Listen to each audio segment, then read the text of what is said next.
Yo, my peoples, what's up? Welcome back to the One Stop Co-op Shop. Today I am ranking some more games. This time we're going to take a look at the series of games from Renegade Game Studios, deck builders based on beloved IPs from the 1980s. I'm an 80s kid, so give me G.I. Joe, Transformers, etc.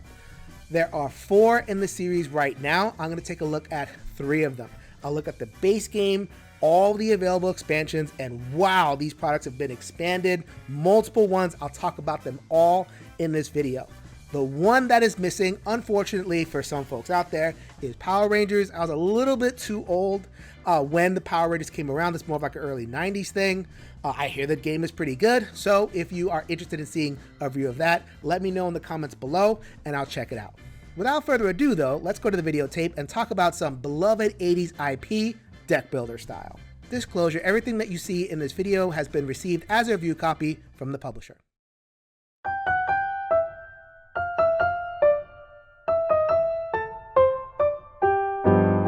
My number 3 is My Little Pony, the deck building game, a cooperative game for wonderful players in which you are playing the ponies and all of their iterations throughout the years. You have all sorts of favorites like Twilight Sparkle and Pinkie Pie, and my personal favorite, Applejack. They are represented by standees, and they are going to spend the game running around the map, which is made up of map cards. On each map card is a series of tasks. As we play our cards and upgrade our deck to play better cards, we're going to generate resource, convert them into what we need in order to overcome obstacles. As the game goes on, the obstacles are going to get more difficult, and eventually we have to overcome the grand obstacle. That's how we win. For many reasons, My Little Pony, the deck building game, is the simplest of the Renegade deck builders that I've played. The deck building itself is just classic fare. You get your hand of 5 cards, you generate your currency, buy advanced cards, you know the deal. In addition, it does not present much in terms of active opposition. You're pretty free to do what you want on the player side. All the obstacles do is on their turn, they're going to add a counter. That's it. It reaches a certain number of counters. It'll do something minor to you. For the most part, you just need to complete a certain number of tasks before the counter runs out. Very occasionally, you might have to deal with a situation card that comes out of the action deck. Nothing really special though. For the most part, you are mostly focusing on building your deck. My Little Pony, the deck building game, does add some complexity for us gamer types in a couple of places. Number 1, there are actually 4 different currencies that you got to track. A lot of deck builders will have 2. This one gets up to 4. You have your horseshoe, which is your main currency, your book, which is an alternate currency, and some move. Those are temporary from turn to turn. You turn them into sugar cubes. Look how adorable they are. Nice, shiny, multicolored cubes. This is what you generally need in order to overcome the obstacles. Tracking all that may be a little bit of a challenge if you're thinking of playing this with your young one. In addition, when you complete tasks, it is challenging to pay the task, but also leave yourself in a position where you can complete the next task. Or if you're playing at a higher play count, working with your teammates, deciding which task that you're prepared for, which task your teammate is better suited for. That makes the strategy a little bit surprising than you would expect with this IP. At the end of the day, I'm not really sure what the audience is for this one. It's definitely a strategy game, especially in terms of that resource conversion, keeping track of all that. But if you're coming to the table for a strategic deck builder, is My Little Pony going to be the first IP that you think of? However, I do regard the other Renegade deck builders as a little bit more complex, so this one might serve as a good entry point. As of record this in early 2024, I have access to 4 expansions. Every expansion comes with more cards as well as more of your favorite ponies of different motifs. For the most part, in keeping with the entry-level nature of the game, the expansions just add more stuff. They don't really change too much. That's especially true of the Familiar Faces and True Talents expansions. If you're looking for that slight bump up in complexity, that next step beyond the entry, I would recommend the Princess Pageantry expansion. That one adds the festivals. There are cards on the side that work a lot like the obstacles in that you give them resource, but instead of being a necessity, they will generate stuff for you. They fold into the resource conversion. Another thing to think about. And also in terms of a heads up of what to buy and what not, for the most part, these cards don't really shuffle together. Totally recommended to play with the base game and one of the expansions because there are keywords particular to each different expansion that if you add in too much stuff, they get diluted and you'll have far less capacity to find what you're looking for. Last but not least, we have the Collision Course Transformers Crossover Expansion. It does say Transformers Crossover on the box. That's a little bit unfortunate because I think it gives the impression that mechanically this expansion crosses over into the Transformers deck building game.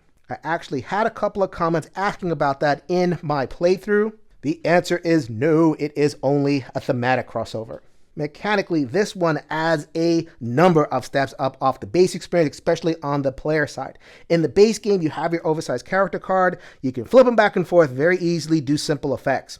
Here, you gotta fill up your energy meter, which is represented by these electron cubes. Yes, another resource. As you flip the cards back and forth, you'll be able to execute bigger powers. Some of the characters, like Soundwave, has his cassettes, and Grimlock has his Dinobot buddies. In my opinion, I think this is the game maker's way of saying, okay, you don't want to play a My Little Deck Building strategy game, have some Transformers, have some advanced mechanisms to chew on your player side, have at it. For me, if I'm around the table with some people who have played deck builds before, I'm shuffling this in, no problem. This is my favorite way to play the Collision Course expansion.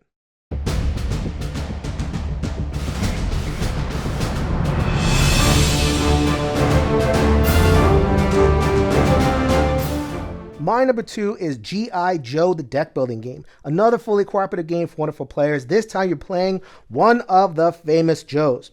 Your personal hand of 10 cards is going to have one card that is specific to you, like Roadblock or Duke, Lady J, Snake Eye, Scarlet, all the favorites that you remember. Over the course of the game, you're going to be playing cards for two main functions. First, you're going to try to get yourself an improved deck, a deck building game. So you have plenty of options. You have utility and gear and more Joes, some vehicles that can help the entire squad. Every once in a while, you're going to deploy and try to beat one of this stack of missions, a stack of 9 that will get harder as it goes. The name of the game here is keyword matching. All of the obstacles are going to have 1 or 2 keywords. You have to recruit Joes or have them in your deck, like my friend Roadblock over here is a marksman. They can take down marksmen on the obstacle. They're going to bring along as many Joes, some equipment, whatever else they feel that could help them. They are going to gather some specialized dice. Yep, this is a dice resolution game, and try to beat the score of the obstacle.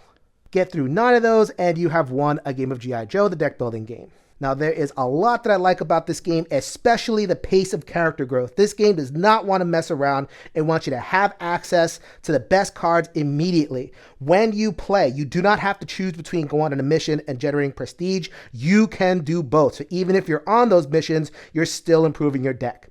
In addition, when you purchase cards, they go on top of your deck so that they can be drawn next turn. Keeps things flowing. Finally, and this is a brilliant way that they solve the problem of deck builders, which is boring starter cards. Yes, the starting Joes are boring, but if you play them as part of one mission, you can just cull them right away. You don't have to have a separate resource for culling. You don't have to get cards that specifically cull, which is another least favorite thing about deck builders. Nope, get use out of them, get rid of them, get to your good cards. Fantastic. In addition, your main card does a little something, but you can always spend prestige to upgrade it. You will get the much better version of the card. So many things in terms of character growth that I love.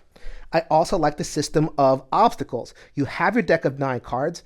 Even in the base game, they do evoke some of the adventures that the Joes went on, either in the TV show or the comic book. Mostly by having you play the same tentpole Act 1, Act 2, Act 3 missions. So those are gold boarded. You'll have to encounter them every time. Familiar text, familiar artwork. And then they mix it up with the other missions, 6 other missions. So it goes back and forth between not knowing quite what's coming. So you have to be prepared flexibly, but also building up towards those tentpole events that are a little bit harder, but you see them coming. I like the way they played that balance. On the more difficult side, there are 2 main complaints. First of all, you see, if you're watching the video, there are a lot of cards out there. So not only do I have my obstacle, I have my Cobra Troopers, which are going to go into my deck and clutter my hand. I have my battalions, which are going to show up in the market row blocking those cards. Every obstacle deploys complications that are going to set me up with side missions that are also going to take up space. It is a fine, fine line between complexity and clutter, especially at a higher player count game. There are going to be lots of times where there is tons of cards out on the field and you're not going to know which one you took care of. Different cards have different triggers. It can get very cluttered in a negative way if you're not on top of it. If you are on top of it, then I think it's fun. In addition, there is also the issue of the dice resolution. Generally, it is fun. However, they tend to be zero-sum, so people should know that going in. If you fail, it's generally a terrible condition, and then you move on to the next one, which is even more difficult. So there's a cascading failure that could happen if you miss one or two rolls. Sometimes you can get up to 80-90% chance of defeating something and not hit your roll anyway, which is very painful. There's always that back and forth, though. The chance of failure, does that make success even more sweet? You be the judge. As of record this in early 2024, I have access to 5 different expansions, and I gotta say, I like each one. And that is not something I say about products in this line or elsewhere. Reason being is because they didn't go the route of just, here, have a bunch more things, add more deck bloat, create weird combinations, etc. Instead, each of the expansions is its own separate scenario designed to evoke a different feeling depending on the story that they're telling. So there are cards that shuffle into the main deck. However, there's not that many, and the focus is on that particular experience. I'm showing 2 of the expansions right now, Shadow of the Serpent and Coldsnap. Shadow of the Serpent focuses on Serpentor and related storylines, and Coldsnap gets into the Joe's various Arctic adventures. Thematically, those are both baked into the different enemy decks. And here's something that I really appreciate on a mechanical end. Each of these scenarios has a different set of mooks, small obstacles that you have to overcome. They all act differently depending on what story each expansion is telling. So maybe they flood into your deck a little bit more aggressively, or block more of the action row, or buff the main obstacles in certain ways. I love what that deck in particular does to make every scenario feel different. Focusing on Shadow of the Serpent in particular, one of the things that happens in the base game is that by mid-game, you run out of things to buy with your prestige. Your deck feels pretty good. Like I said, you're culling those cards real fast. You have easy, early access to the more improved cards. My deck is good. It gives you this little base thing in order to absorb a lot of the excess prestige, so I can build a battle station, a stockade, a laser cannon, and that provides the group benefits. So not only am I able to spend money on my individual things, I can really buff the group as well. That concept is present in Shadow of the Serpent. Boy, howdy, they're going to blow that out in later expansions. Next up, we have the New Alliance's Transformers crossover expansion. Be warned, once again, crossover does not mean mechanical crossover into the Transformers game. This is a thematic integration. You have a nice sized deck of Transformer cards that can shuffle in with your Joes. So you have all your favorites, Bumblebee, Ratchet, Jazz, Prowl, all the way up to Optimus and Hot Rod. You also have this sideboard called the Arc, which is, like what the Shadow expansion, ways that you can spend prestige in order to upgrade it. The name of the game in Transformers is group play. Whenever you buy a Transformer, they're too big to go in your squad. They go into this side area, and they represent group items that anyone can play. The effect is that all the players are going to have a weaker deck, but they're going to have access to this group area. So it becomes very Nova-centered, where it's like, okay, I can't do much on individual turns. We're building up. Boom! Have massive turns where you defeat the mission and also all the side missions. I love the spikiness that Transformers adds while staying within the game's mechanical engine. On the more difficult side, it is way more to track. I basically am showing on the camera an equal amount of space relative to the base game, so it is a huge presentation, even easier to lose track of stuff. I had quite a difficult time when I filmed this expansion. I think I got all the rules right, but I can't guarantee that. But if you can overcome that, man, I really enjoy Transformers. Next up is the Raise the Flag campaign expansion. So I'm recording this video with the specific intention that it works as audio as well. So some of you might be listening to the podcast. Here is the one time where I'll say, go ahead and pause that podcast and hop over to the video. First of all, I am showing the 6 top secret envelopes that comprise the 6-session campaign. Some of the envelopes are a different size, so you know there's going to be some surprises coming out of that thing. But really, you're here for the toy. Look at this cardboard aircraft carrier that you can fold together. It's pretty massive and it looks pretty good relative to what you might expect coming out of a retail level box. The aircraft carrier is basically a group item. You can also improve it along the way by purchasing upgrades. I have some weapons upgrades stuck in here. A control tower for some signal jamming. There are other upgrades available as well. It also takes damage, so you can lose some of those upgrades, damage the vessel, and actually go in different directions of the campaign. So there is replayability. You won't see all the content on one go. Having played through the campaign, no spoilers, I can say it is a lot of fun, but it does require you to be really invested in G.I. Joe. If you only kind of like it, it's 6 sequential games. I don't know if there is enough pizzazz in the package in order to entice you to go from kind of liking it to loving it, unless you're into the toy factor, which in that case, by all means. But if you really like this game, then I would recommend this as a first purchase in terms of that next step to really get into what G.I. Joe the deck building game can do from a mechanical and a story perspective. The last expansion I'll talk about is Silent Interlude, which is one of my favorite expansions, which is a pretty nuts thing to say for a game's 5th expansion. I don't know if I could think of any other game where it's like, okay, 5th expansion, here we go. It adds 2 modes, one of which is a trader mode, so you have to play it multiplayer. Obviously, we're going to set that aside. I played it once, it didn't have a lot of fun. Take that with a grain of salt because I'm a solo co-op player, but yeah, a little bit too much clunk and accusation. I'm good with that.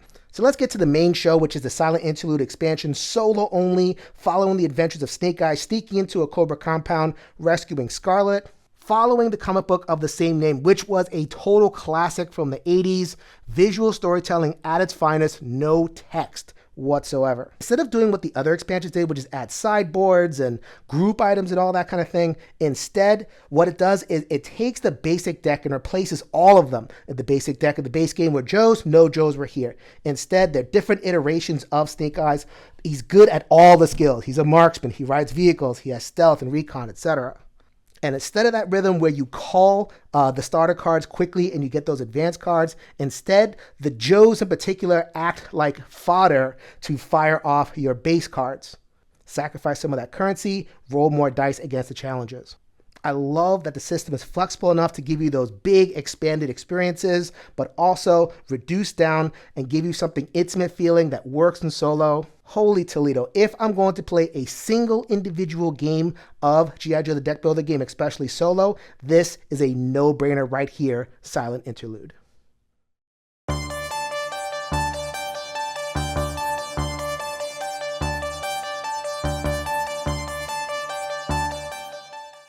My number 1 is Transformers, a deck building game. So this is a weird one for me to talk about because I have a lot more criticism of this game than I do for G.I. Joe. I'm less impressed with the expansions for Transformers than I was for G.I. Joe. However, the reason why Transformers takes the lead is because the core concept resonates with me so much.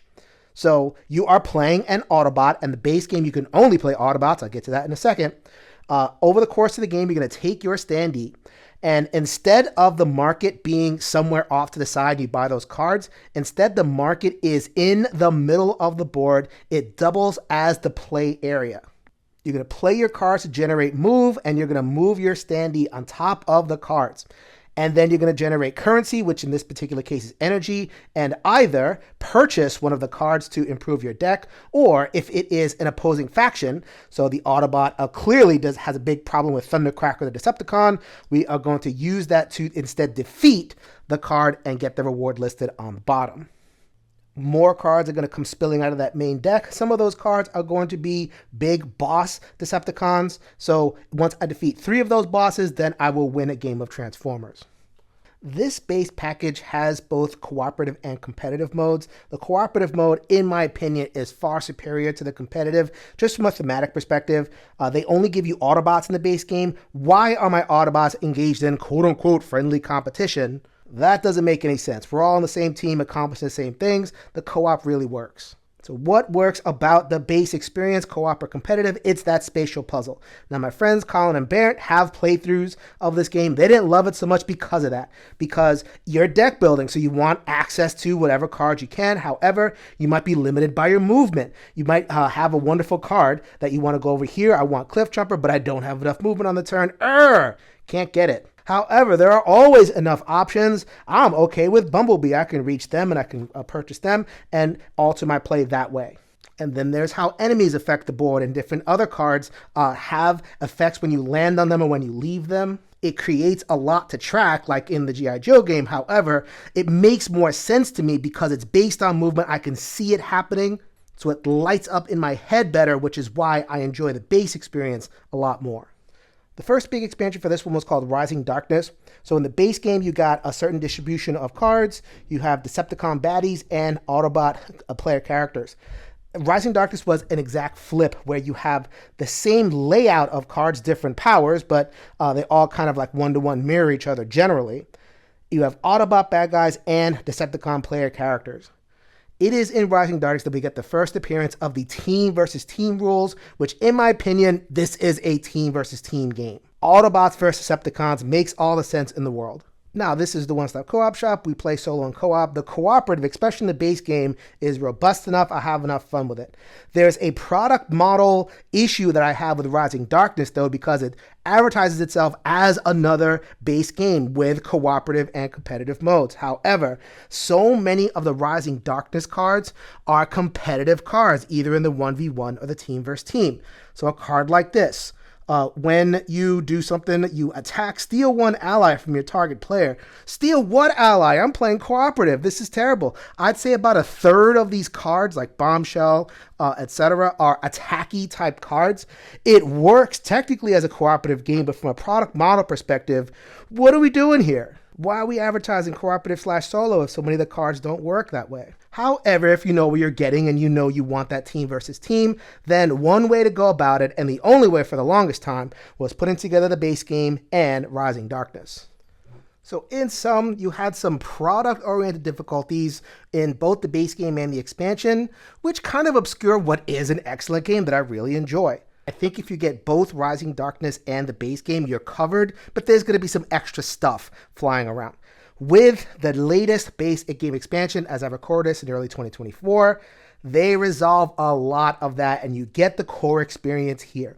War for Cybertron. First of all, you get Autobots and Decepticons to play, and you also get Autobots and Decepticons to defeat out of the deck. In terms of that mode confusion, the main deck does such a better job of giving you options for both. So then you'll have a card like this that says you may attack, choose one option. Character within range destroys one card of their choice in the discard pile. Culling, that's great. That sounds cooperative. Or gains one damage. That's an attack. Competitive. So it gives you the option for both. It's thematic, it's attacky. It really makes sense. So as a base game with clarity of mission and product design, you can't go wrong with War for Cybertron. You also get some extra stuff as well that doesn't appear in any other set. So first of all, you get these cards called sites. I had laid out that matrix of cards where the characters walk around. You get these special site cards, which act like bases for capture the flag. So as opposed to running around on what is basically an open field, you now can capture bases and get bonuses if you can maintain control. You get personal missions, different things that if you can do them throughout the course of the game, you get a bonus. And this is my favorite thematic piece, the ruins.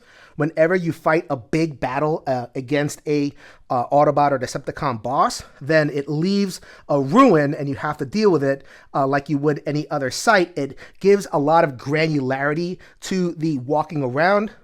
You know I like the spatial puzzle, so of course I'm going to love the ruins. Some of the negatives of that is that the extra pieces might be a little bit too much. If you're introducing somebody that's brand new, then you'd have to go with the base game.